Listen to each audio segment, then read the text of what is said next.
Pemirsa, dunia saat ini dibayangi masalah serius di sektor ketenagakerjaan. Sejumlah negara besar melaporkan lonjakan angka pengangguran, di mana situasi ini menunjukkan rapuhnya pemulihan ekonomi global di tengah tekanan inflasi, perlambatan pertumbuhan hingga ketidakpastian politik.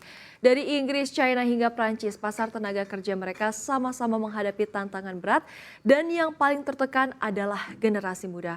Kondisi ini tak hanya menekan daya beli masyarakat, tetapi juga membawa dampak sosial dan politik yang luas. Ketika kesempatan kerja semakin terbatas, ketidakstabilan di berbagai negara bisa saja terpicu. Seperti apa angka pengangguran di negara-negara besar tersebut? Kita bahas selengkapnya dalam krisis pasar tenaga kerja global, anak muda jadi korban utama. Kita ke negara yang pertama pemirsa, yakni Inggris. Kondisi pasar tenaga kerja di Inggris kian mengkhawatirkan. Tingkat pengangguran nasional pada kuartal 2 tahun 2025 ini menyentuh angka 4,7%.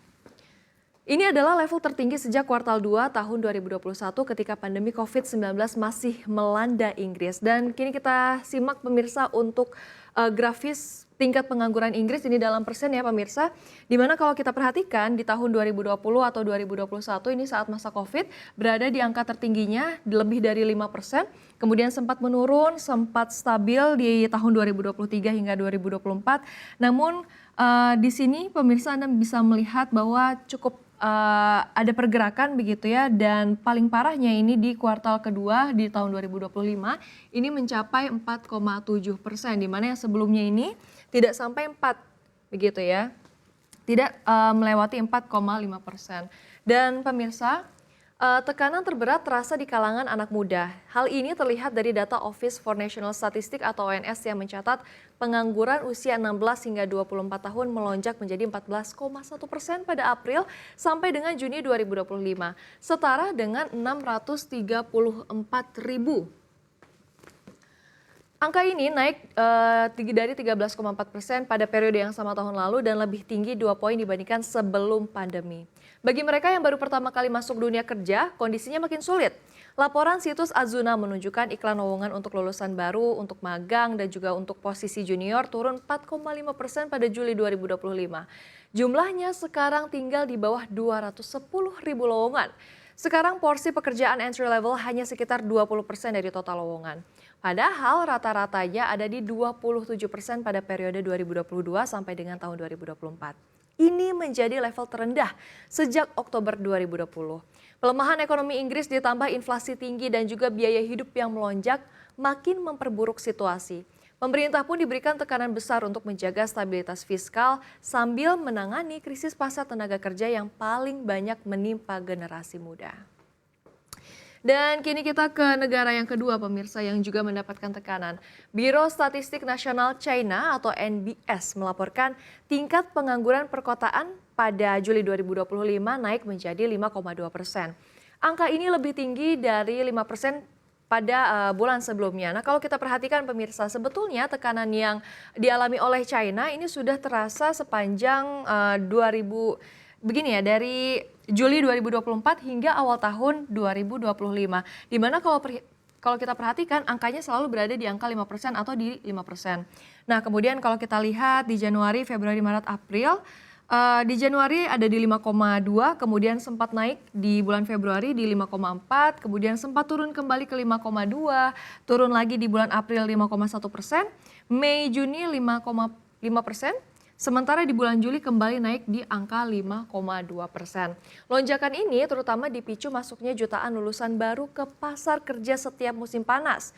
Namun kondisi ekonomi yang masih lesu membuat penyerapan tenaga kerja menjadi terbatas. Tekanan terberat justru dirasakan anak muda usia 15 sampai dengan 24 tahun. Sebagian dari mereka terpaksa berpura-pura bekerja, bahkan ada yang tetap bekerja tanpa menerima gaji hanya agar terlihat produktif. Fenomena ini menunjukkan betapa sulitnya pasar kerja China menyerap angkatan kerja baru. Bahkan data Bank Dunia ini mencatat tingkat pengangguran pemuda di China terus meningkat sejak tahun 2018. Pada tahun 2024 angkanya sudah menyentuh 15,23%, jauh lebih tinggi dibandingkan rata-rata nasional. Kondisi ini menegaskan masalah pengangguran kaum muda menjadi salah satu tantangan struktural terbesar bagi perekonomian China saat ini. Dan pemirsa, kita ke negara besar lainnya, ada Prancis. Tingkat pengangguran di Prancis pada kuartal 2 tahun 2025 tercatat 7,5%.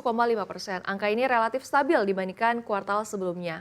Menurut data Institut Statistik Prancis atau INSEE, namun tren yang muncul ini dinilai mengkhawatirkan. Kita lihat bersama terlebih dahulu untuk grafisnya pemirsa dari 2023 dan di tahun 2024 konsisten ya di atas 7%, 7,2, 7,1, 7,1. Kemudian yang tertingginya pemirsa ada di 7,5% di bulan Oktober dan juga di bulan Oktober 2023 dan juga Januari 2024. Dan kemudian angka itu terulang kembali di Januari hingga April 2025.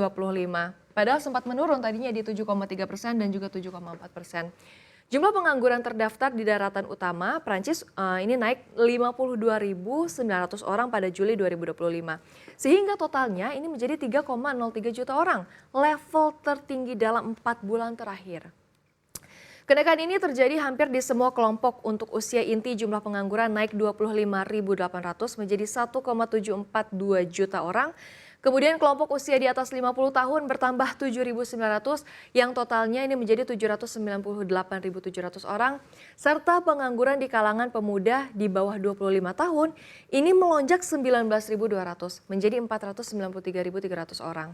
Secara tahunan total pengangguran terdaftar bertambah 216.200 orang. Kondisi ini semakin menambah tekanan bagi pemerintah minoritas Prancis yang tengah bersiap menghadapi voting kepercayaan pada bulan September. Stabilitas ekonomi dan politik pun kian dipertanyakan. Dan selanjutnya kita ke negeri adidaya Amerika Serikat. Pasar tenaga kerja Amerika Serikat sebetulnya masih terbilang cukup tangguh ya, namun sudah mulai menunjukkan tanda-tanda perlambatan. Data Bureau of Labor Statistics atau BLS mencatat tingkat pengangguran pada Juli 2025 naik tipis menjadi 4,2%, meski masih relatif rendah secara historis. Tapi pasar kerja Amerika ini mulai kehilangan momentum. Nah ini kalau kita pantau bersama pemirsa cukup hebat begitu ya untuk tingkat pengangguran di Amerika Serikat. Kalau kita bandingkan di Januari 2020 per tahunnya ke Januari 2021 kita pantau ada penurunan yang sangat signifikan. Kemudian kalau kita lihat ini cukup stabil, tidak terlalu naik, tidak terlalu turun. Dan di Januari 2025 di kuartal pertama hingga kuartal kedua hingga bulan Juli ini di 4,2%.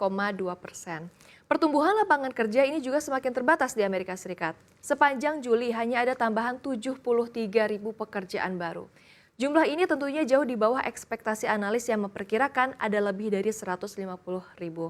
Sektor teknologi dan manufaktur menjadi yang paling terasa dampaknya.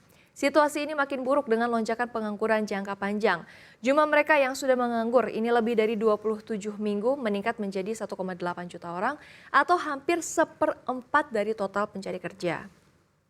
Kondisi ini memberikan sinyal sebagian warga Amerika mulai sulit untuk kembali masuk pasar kerja setelah kehilangan pekerjaan. Dan saatnya kini kita lihat bagaimana situasi di dalam negeri atau negeri kita sendiri.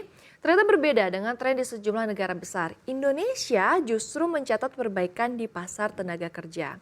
Data Badan Pusat Statistik atau BPS ini menunjukkan tingkat pengangguran terbuka pada Februari 2025 berada di level 4,76%. Turun begitu ya dari 4,82% pada periode yang sama tahun lalu. Angka ini menjadi salah satu yang terendah dalam satu dekade, menandakan pemulihan pasca pandemi yang terus berlanjut. Nah ini kita simak bersama pemirsa. Melonjaknya hanya di COVID ya, di tahun 2020 hingga 2021 ini di angka 7,07%, kemudian turun sedikit di 6,26%, kemudian ada recovery atau ada pemulihan ekonomi sehingga cukup fluktuatif di 6,49%, tapi kemudian turun kembali nih di tahun 2022 di 5,8%. Dan kalau kita perhatikan dari 2024 bahkan sudah cukup signifikan turunnya udah di angka 4,82% dan saat ini di angka 4,76%. Jumlah pengangguran nasional ini juga turun menjadi 7,28 juta orang dari yang sebelumnya ini lebih dari 7,3 juta orang. Penurunan ini terutama didorong oleh sektor perdagangan, jasa, dan transportasi yang kembali menyerap tenaga kerja. Namun tantangan masih cukup besar di kalangan usia muda. Berdasarkan Sakernas Februari 2025, tingkat pengangguran pemuda usia 15 hingga 24 tahun masih tinggi, yakni di level 16,16%. Artinya, dari setiap 100 orang muda yang sudah masuk angkatan kerja, sekitar 16 orang masih menganggur. Angka ini setara dengan 3,6 juta pemuda dari total 44,26 juta jiwa penduduk muda di Indonesia. Tingginya pengangguran di kalangan muda membuat mereka menyumbang hampir setengah dari total pengangguran nasional. Per Februari 2025, sebanyak 48,77% dari seluruh penganggur adalah anak muda. Dengan dominasi lulusan SMA atau sederajat, yakni 60,93%, sedangkan lulusan sarjana atau diploma hanya menyumbang 8,78%. Kondisi ini menegaskan meski angka nasional menunjukkan perbaikan, pasar tenaga kerja Indonesia masih berhadapan dengan tantangan struktural untuk menyediakan lapangan kerja yang layak bagi generasi muda. Baik, dari Inggris, China, Prancis hingga Amerika Serikat, pasar tenaga kerja masih dibayangi tekanan, khususnya di kalangan anak muda yang menjadi kelompok paling rentan. Berbeda dengan tren global, Indonesia memang mencatatkan perbaikan. Namun, tantangan besar tetap terletak pada kemampuan menyediakan lapangan kerja yang lebih layak dan juga berkualitas bagi generasi muda. Karena pada akhirnya pasar tenaga kerja bukan hanya tentang angka, tetapi juga menentukan masa depan ekonomi, politik, dan juga sosial suatu negara.